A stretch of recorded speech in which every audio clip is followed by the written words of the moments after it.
I'm going to go ahead and quickly introduce myself and turn it over to Anthony so that, and let him talk for a moment while he does that. That way I can share a couple things in the back end. So hi, my name is Brooke. I'm the Chief Strategy Officer here at CLCI. We'll be doing this lunch and learn to answer any of your questions, anything that you have, anything and regarding business, marketing, what have you. We're here to do that. And that's what the purpose of this lunch and learn is. Also, if anybody out there is watching on Facebook, Instagram, Facebook, LinkedIn, or YouTube, we are monitoring comments. So I will be able to see you in the chat if you just want to say hello. We do want to hear from you. If you have any questions, please feel free to drop them in the chat and we will answer them for you as we do this live. I'm going to turn it over to Anthony right now. Hi, everybody. My name's Anthony. I'm the project director with Certified Life Coach Institute. All that means is that I wear many hats, but my specialty is in copywriting and editing as well. And me and Brooke have partnered in the past to, work with people and businesses to, help their marketing and get their businesses off the ground. So we got a lot of information, but that doesn't mean that we know everything. So during the time that we're answering questions and talking to people, feel free to jump in if you've got a suggestion as well. We are not the end all be all of knowledge, and we want this to be, open for everybody to participate. So yeah, shall we get started? Who has a question for us? Let's get started. I'm gonna say hi to Vero. Vero's watching. Hi there. Okay, so yeah, I think Monica was the first one to hop on. So hi, Monica, do you have any questions? No, not really. I just want to hear what you were going to talk about. I already do. I've done marketing for a cycling shop for like forever, and now that shop's closed. So but I wanted to just hear new ideas, maybe, or different from what I do. Just while we have you, what is your niche? Well, it's developing into transformational.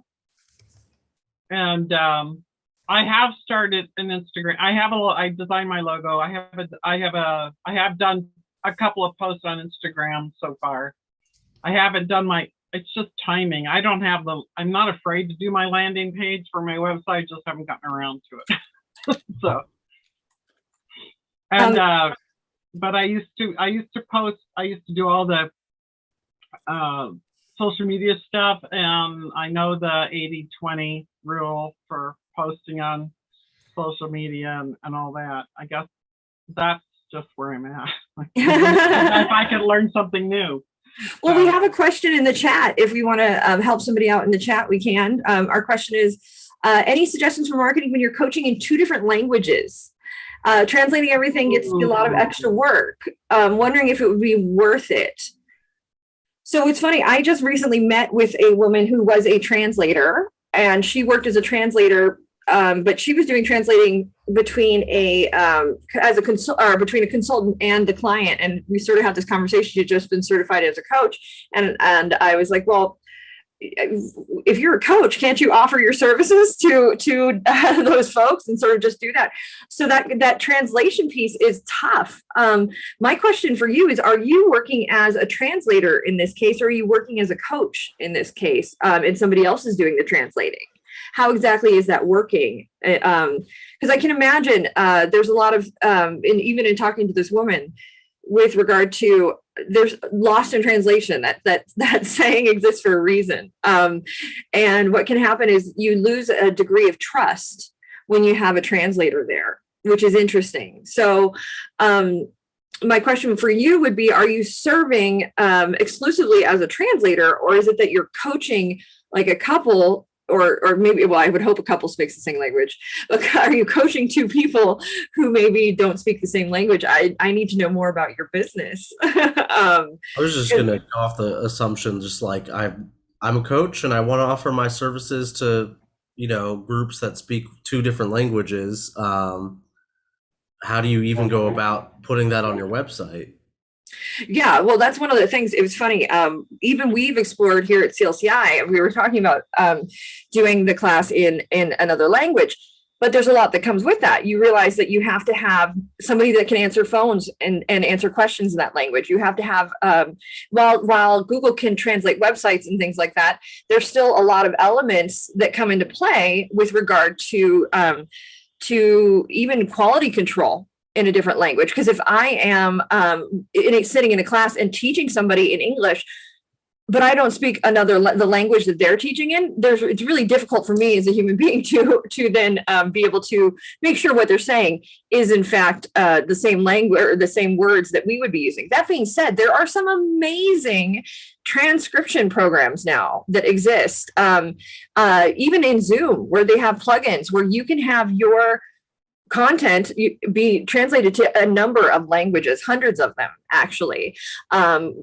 The trouble there, though, is it goes one direction, and getting it back the other direction, being able to answer questions and have it translated back to you, I think there's still some odd and rocky space there. Yes, Monica. Can I say something? I'm a translator also, and I'm not planning to market in several languages, but I speak 2 others. And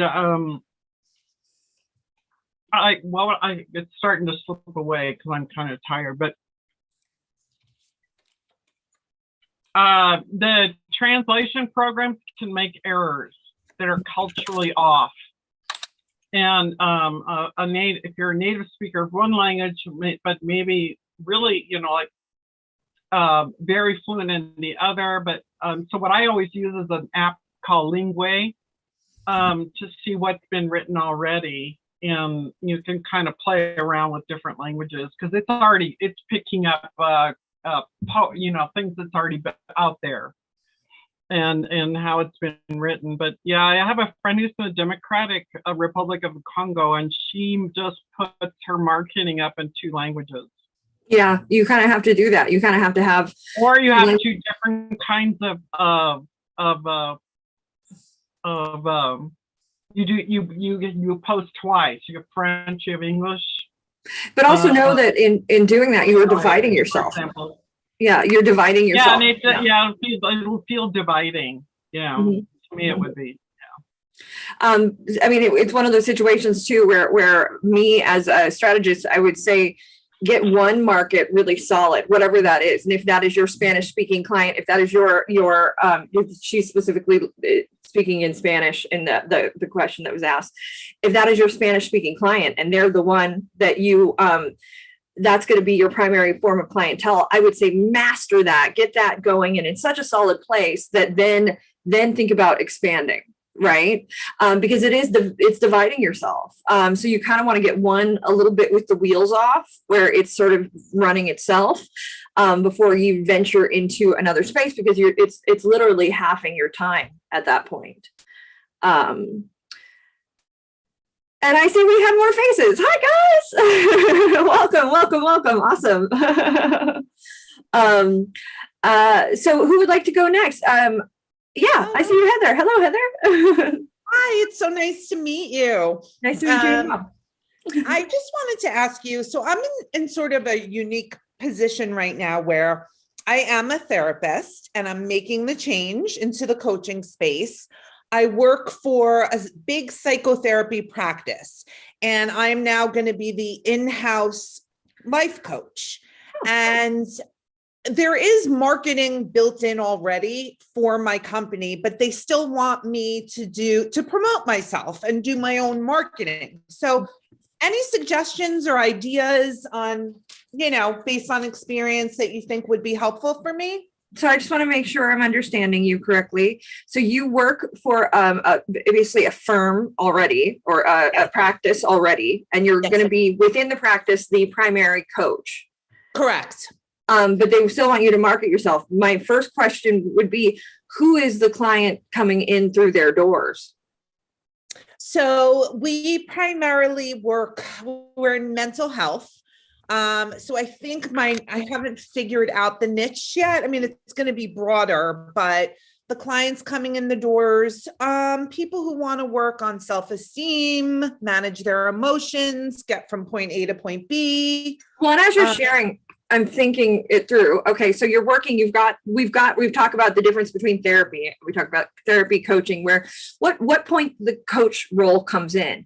And the reason you can kind of work symbiotically with the others is that with the therapy, we're working a lot on the past. We're working a lot in these very emotional sort of spaces that they have to move through before they can really start to look forward and work functioning forward. So I would really focus on that aspect. On as a coach, it's from when that point when you're ready to move out of therapy, when you're ready to move and start looking forward to the future. And I would market myself in that space. Like this is for the future you. This is for the you of tomorrow. This is for that sort of forward motion of what a coach does, because then it separates you from what the therapy is doing, what the psychotherapists are doing, and it puts you in your own realm and space, and it gives you your own purpose. Yeah, that's great. Thank you. I appreciate that. You do the two at the same time? Huh? Can you do the life coaching and therapy at the same time, or is it better to first do therapy and then do the life coaching? I'm not exactly sure how I'm going to proceed. We'll see, but they both have different purposes, and I'm learning they're completely different. So we'll see. Are you talking about as a client, Milad, or are you talking about as? What I was asking is when people typically go into the therapy space and they're talking about their past, they're going through their traumas. In those moments, can they also have, in addition to that, a life coach, or is it better to just first go through therapy for the 6 months? Both. I've had both at the same time. I've been in both therapy and been coached simultaneously. I've been dealing with previous traumas while I was in a space that I was ready to still move forward and make progress. And I was capable of doing that. It's that what I was working on with my coach was not being affected by what I was in therapy for. Does that make sense? Yeah, that answers the question. And the second part of that is when you leave therapy and then you are now doing just coaching, how do you know that you no longer really need the therapy? Well, again, one thing we will provide you with, and Anthony, if you could find it, is that when to refer. ICF. So that's one of the biggest things as a coach. Is one of the things where we have to use our discernment is recognizing when our clients are in a space that they require therapy. And then ICF has gone into great detail with how to refer a client to therapy. And typically it's somebody that's really stuck in that trauma, that past, that victim state, that kind of where they haven't moved through that. And they're not looking forward yet. And at that point, if they're not moving through it, mind you, we can touch on these things, but we're not treating ever. So that's when we would recommend that they go see a therapist. And you can do so in two spaces. When you're done and you've moved through this, my door is open to you as a coach to come back and we can work together again. Would be the offer. I would give in that space. But if they have that to work through, then we have to respect that they have that to work through, and it's not in the realm of what a coach does. So what I got from what you're saying is when the client is able to empower themselves and see themselves as out of the victim card and more into the space of it's happening for me, that's when that's kind of what I'm getting. Well, and maybe I'm using, of course, my words and my phrasing in this, but it may not just exclusively be the victim. A great way to look at it is if we're looking at a timeline of what we can work on, and present is the center. Therapy is everything that happens in the past. In that, as a coach, we don't touch that. We touch everything moving forward from that. And it's a really hard line there. We can now, mind you, we can briefly sort of talk through, but only if it's with the intention of moving forward and making progress and making forward progress. We're not going into the traumas of the past, the what has happened, the whys, those, that's not our realm. That's not what we do. We're going to talk about, okay, let me think of a real life example. So, I'm somebody, I struggle, I have PTSD, I have fear, I deal with it. When I'm working with my coach, that fear may come up, but it's not, I'm not in a place where it is affecting me emotionally, where I can't move through it, where I'm in an actual panic state. What I am doing is I'm working to be aware of when the fear comes up, and I'm working on how, for me, I can set it aside, move through it healthy, and reach my goals still. If that makes sense to you. Yeah, so thanks for sharing. Absolutely. It's my pleasure. It's my absolute pleasure. So that is like one of the fuzziest and hardest things, I think, for us to manage as coaches. But for me, what really clarifies that is that knowledge of I'm working forward with my client. I'm not working backwards. I'm always working forward. Yeah, I almost feel like sometimes some of us don't need to go to the past because how different Adler was from Freud, and so it just depends on who you are, what space you're in. Well, and what's really surprising is I've been through it personally, and I've seen others go through it as well. When we're working in that forward space and we're achieving goals, our self-esteem increases, our everything, like it just all the baselines sort of come up and improve. And at that point, those past traumas for a lot of folks aren't as important. They aren't as prevalent. They aren't as, dragging and nagging. So, but still they have to be, as a client, ready and in the space to be moving into that forward realm. And some folks just aren't. So. Makes total sense. Thank you. Mm-hmm. I see Connie. I was just going to say, and I noticed it in the chat, Catrice said that she works for a company that does both that team therapist and the coach model, because I had asked a question about that, with Heather and what she was talking about is creating that team approach, like how great that would be for the client. And then Catrice kind of came in. So I was just kind of tapping in there. I think that would be so phenomenal, and what an amazing change to be able to have both that integration of care and the collaboration among the team, to be able to help that's the consumer and in their lane, whatever their lane is. Like if I'm the life coach, this is what I do in my lane, and I collaborate with that therapist, and we talk, and we look at maybe some of the barriers and like what would be, where are they going from here, and like that type of thing. So that's one of the things we highly recommend, getting in touch, knowing therapists that you guys can refer to one another, so that you guys can create that sort of reciprocal symbiotic relationship with one another, where the coach can be referring to the therapist, and the therapist can also be referring to the coach. It works tremendously successfully, it is tremendously successful when both parties are doing so and both are supporting one another, and when that realization that both serve a purpose and both purposes are important and relevant.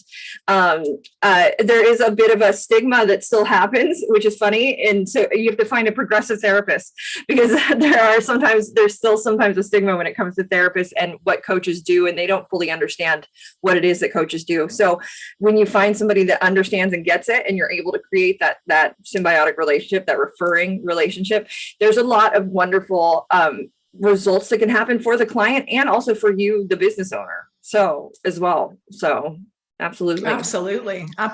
And the fact that Heather has that already with the company that she works in, that's going to be super powerful. Awesome. Yeah. It's amazing of her company to be embracing coaching. So it's proof that coach, it's more and more of a relevant and more of a viable and accepted profession.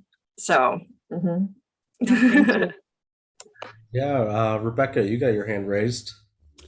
I do, thanks. So I just had a quick marketing question. I'm still at my current job and hoping to transition soon to, freelancing as a professional coach. And I'm just wondering if you had any advice. I'm like starting at zero. Where do I go with my social media for marketing? And lastly, getting contacts. How do I even start? I don't have a website or anything yet. So what would your advice be? Because that's very daunting and overwhelming to me. Anthony, will you do me a huge favor? Yeah, I know where this is going to go. So where's it going? question is, Go ahead. No, Anthony, I'll let you. I've been talking a lot. So my question is, who is your client? Who are you serving? Mm-hmm. So I'm hoping to serve people in a professional manner. I'm helping them with their like career development. I am partnering with a system called Link. It's a German. And they do like an analysis of, what are your traits in a professional matter? Where can you improve on? And I was going to connect that with doing a coaching session. So basically, how can you improve within your job, within your abilities and traits? So anyone kind of looking to grow as a professional, with more focus on, my kind of age, young millennials, hoping to kind of guide them as well and teach them, or help them guide them through the professional matter. But I'm not like 100% certain yet. Like I said, I'm at 0, but that was kind of my goal. So I know from that, I know what you're coaching, and I kind of have an idea of the direction you want to go, but I asked who you're coaching. I want a person who has a problem that needs to be solved or a need that needs to be met. Okay. Yeah, I think I'm understanding your question better. We like to do an exercise as well where, we want you to talk about one person. Sure. Give them a name, give them an age, give them a gender, and what is it that is prompting them to want. Okay, yeah. So the name is Karen. She's 28 and she's been working for a couple of years, has her master's degree, and she feels stuck. She wants to grow, find new opportunities, maybe in her profession, or just grow within the company for new opportunities.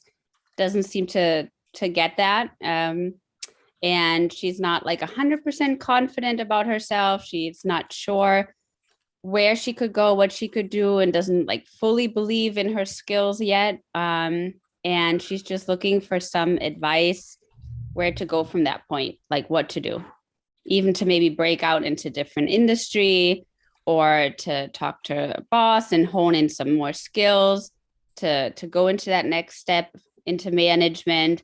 So kind of just someone that's looking to grow. I'm hoping that's clarifying your question. It does quite a bit. I have one more question for you in that space. Karen has probably been existing in a state of sort of lacking of confidence and in sort of insecurity, unsure where to go, feeling like she's feeling a glass ceiling for a little while. Yeah. And she probably could stay there for a long time. What is it in her life that has changed that is making her now seek the help of a coach? I think she's just at the point where she doesn't know what to do. She doesn't know where to go, and she needs support and help. And she just feels stuck right now. Let's create a story around it. Okay.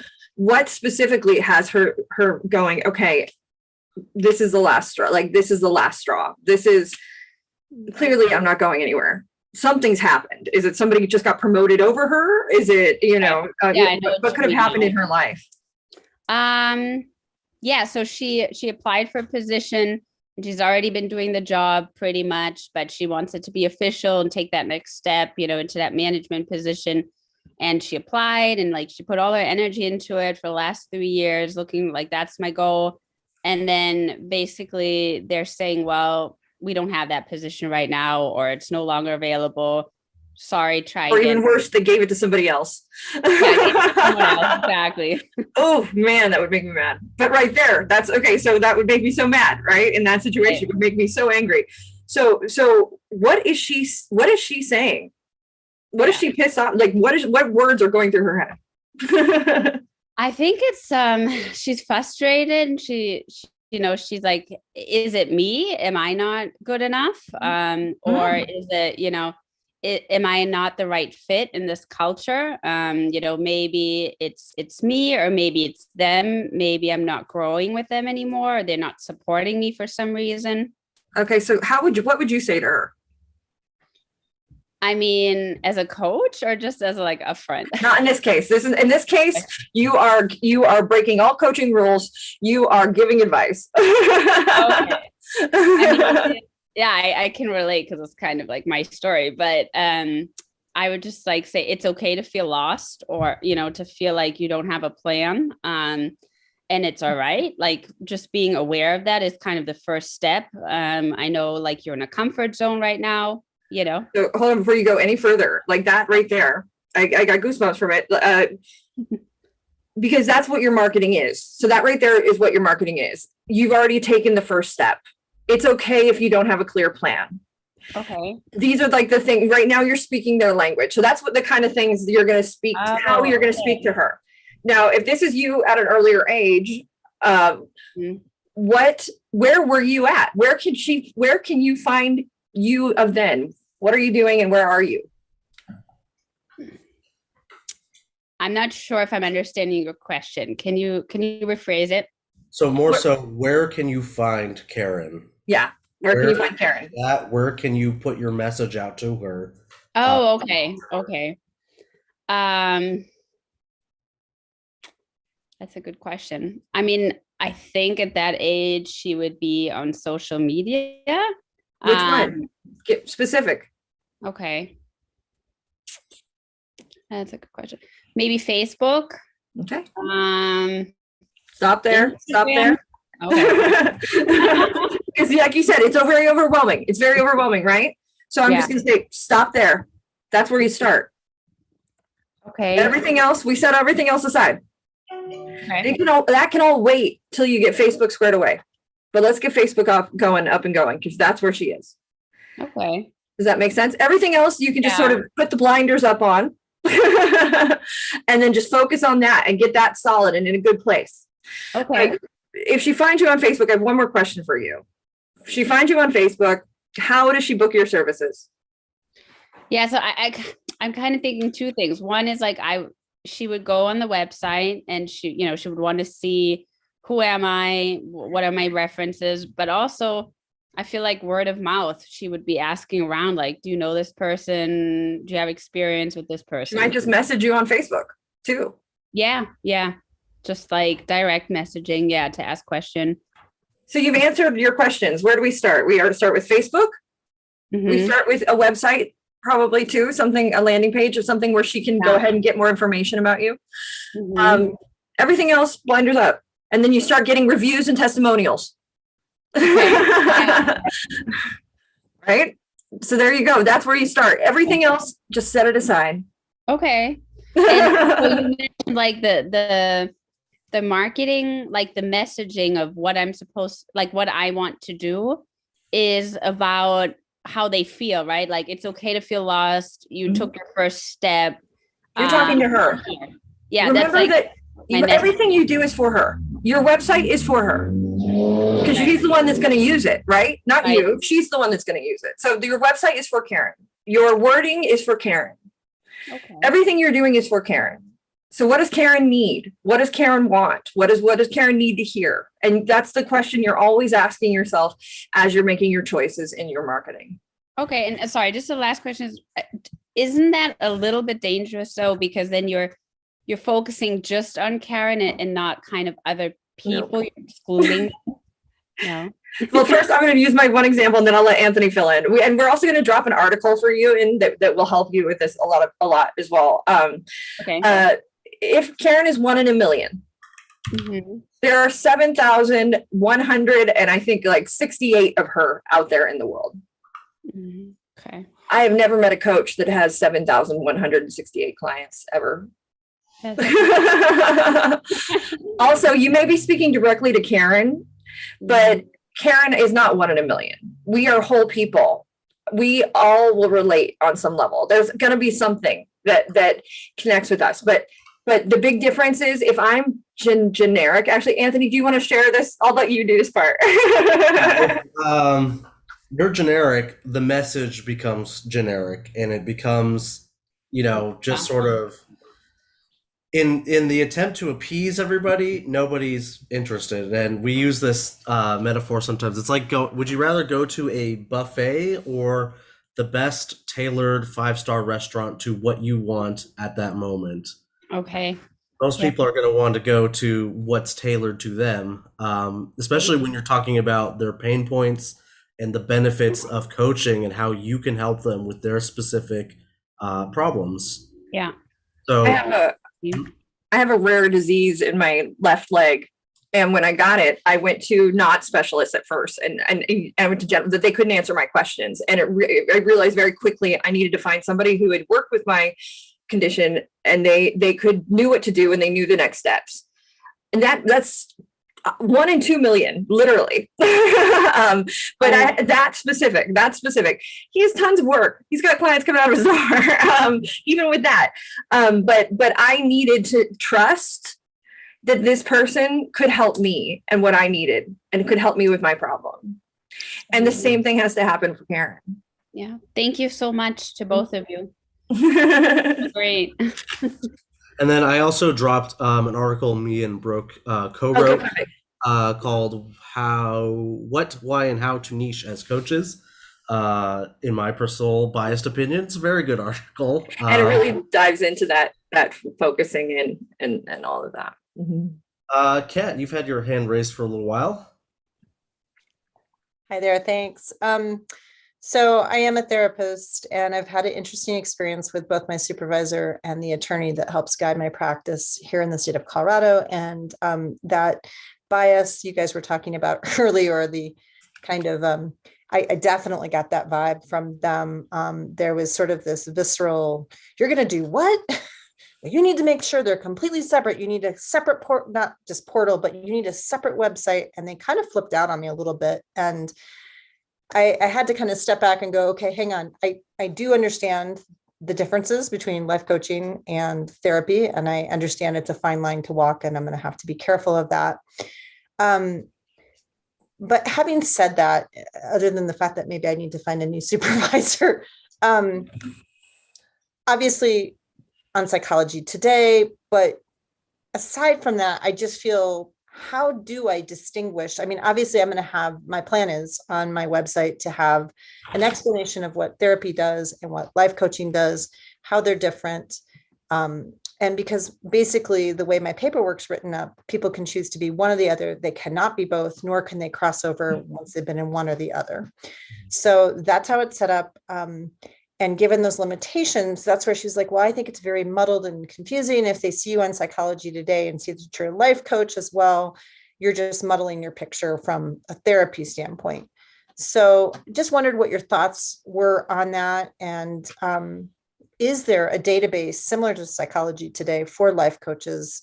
And if so, what does that look like? So, you know, if you are looking for a therapist, you put in the zip code on Psychology Today, and it, you know, pulls up therapists within a 25-mile radius of that zip code. And then, you know, we have each little profiles. So I'm just curious if there's something that exists like that. I tried to look, I didn't. There is, sadly, there are folks who have tried, but have not been nearly as successful as Psychology Today in that space. Life Coaching Today, New Me is another one that does it as well. I can also look up, we have on your, we have a whole list that we give you of places to list yourself. Truthfully, you're just as good at this point, even listing yourself on Yelp and listing yourself on Google My Business, especially as a life coach. The nice thing is, because you do have that therapy piece, you can list yourself as a life coach on Psychology Today, because without that, you wouldn't be able to. Speaking to it, muddling the picture, I think that it's as simple as being clear with your clients the first time you meet with them. What do you want to work on? And okay, then which space are we going to be in? What, this one or this one? And just being very clear, and then trusting that your clients know the difference after that conversation.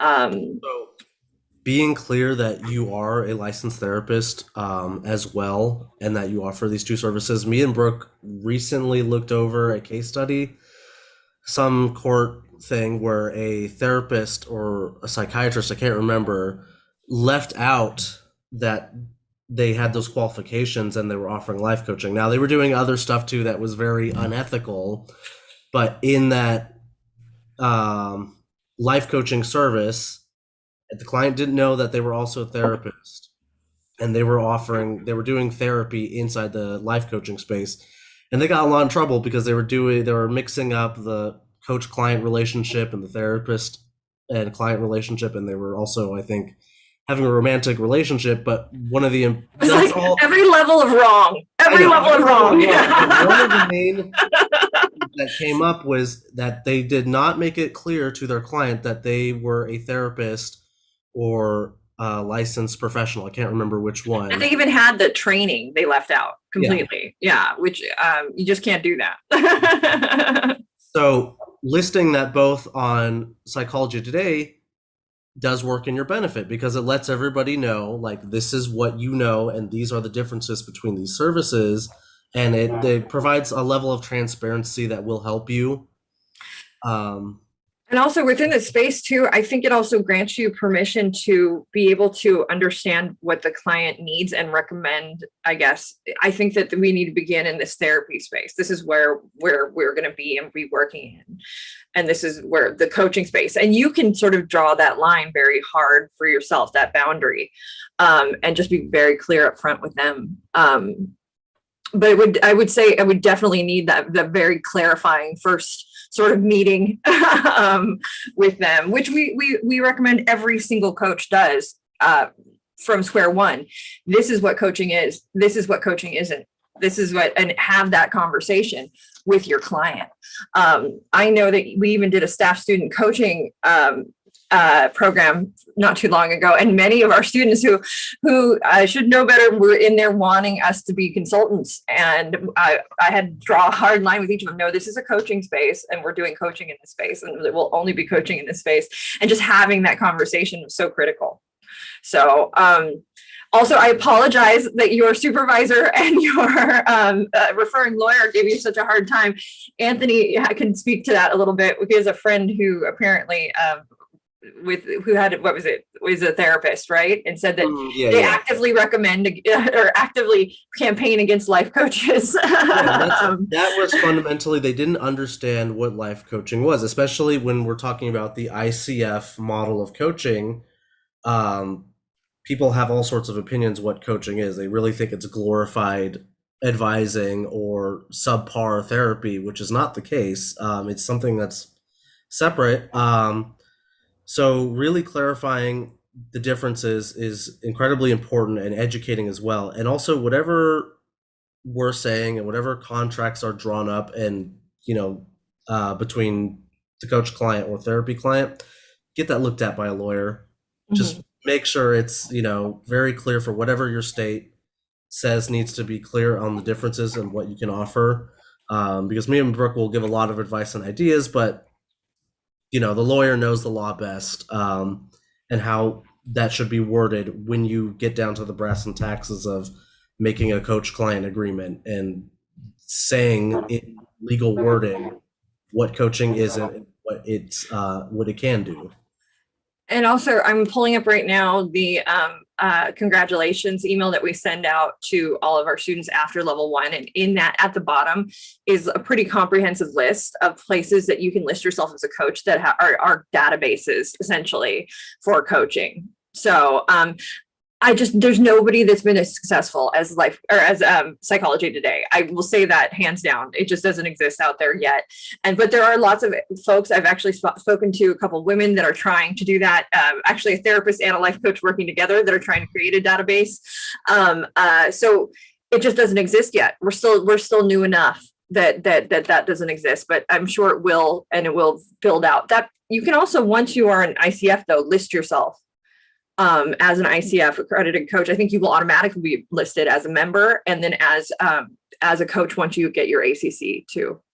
So, which is a great place to go. What? Thanks, both of you. I just said thanks to both of you for that. And it just was, I felt the stigma, and I almost had the impression that they are under the impression that it's extremely directive in some way, or giving because that was what threw me the most, is when she's like, well, you can't use life coaching techniques in therapy. And I'm like, hold on a minute. That doesn't make any sense. I can see in reverse. Mm-hmm. And I wouldn't necessarily be a life coach for somebody I'm doing therapy with, but the techniques of how do we get from point A to point B and how do we meet those goals, that's very intuitive. And that seems to be linked in parts and parcel of of the therapy product. I mean, certainly CBT and other Absolutely. other types of modalities are not directive, but they are hands-on. So I just felt like maybe there was a fundamental lack of understanding of what life coaching even is. It just caught me off guard. That is exactly flipped a switch in my brain too. Whereas like I would have just asked the person, so what techniques are you talking about? Please tell me, you seem to know more about techniques of life coaching that I can and can't do.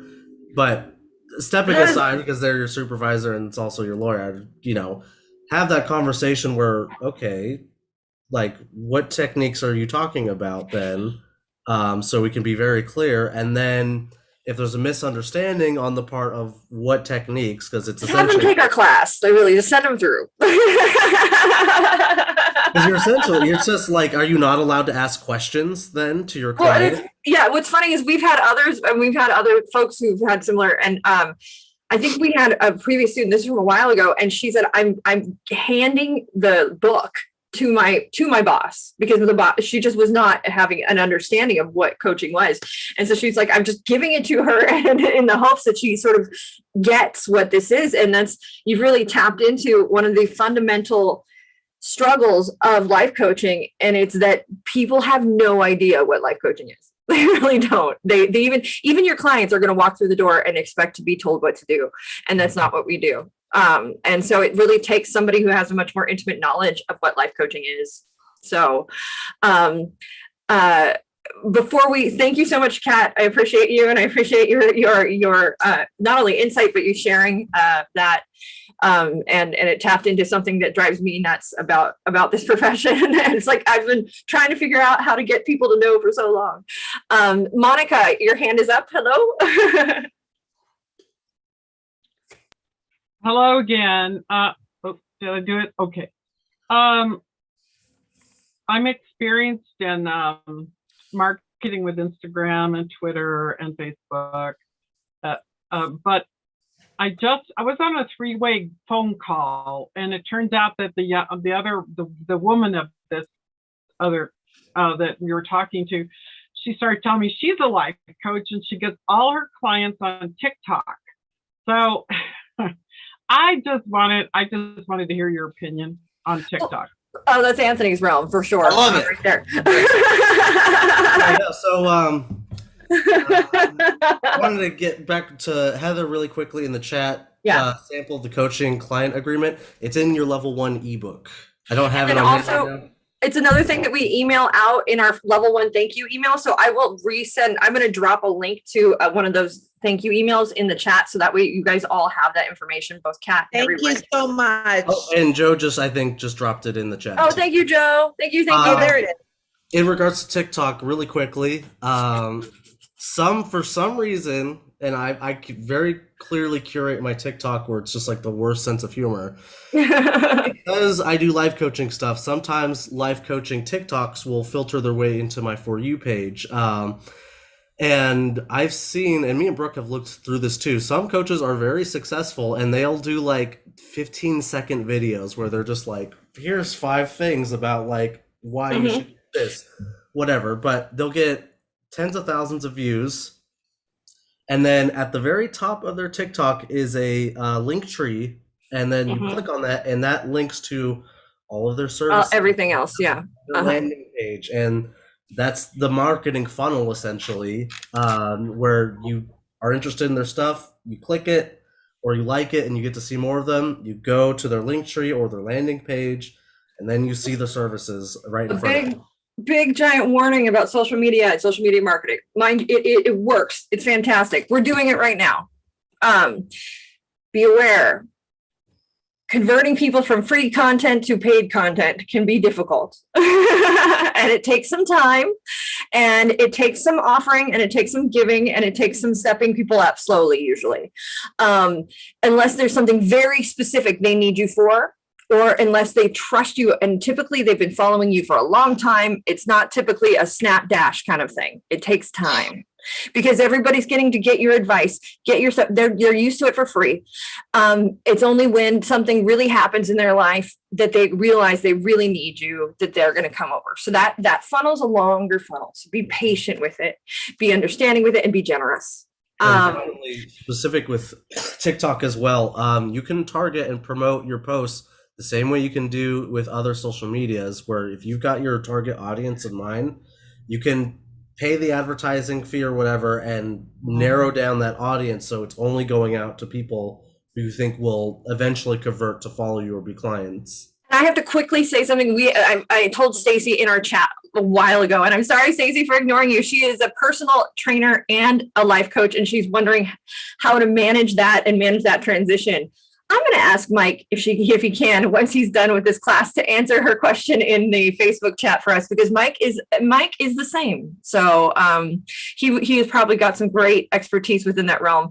So I will ask him very kindly to answer Stacy's question on Facebook after you get done with class today. So Stacy, we see you. We haven't forgotten you, and thank you for watching. Thank you to everybody watching out there in Facebook, LinkedIn, and YouTube land. And we're gonna sign off. Make sure you check out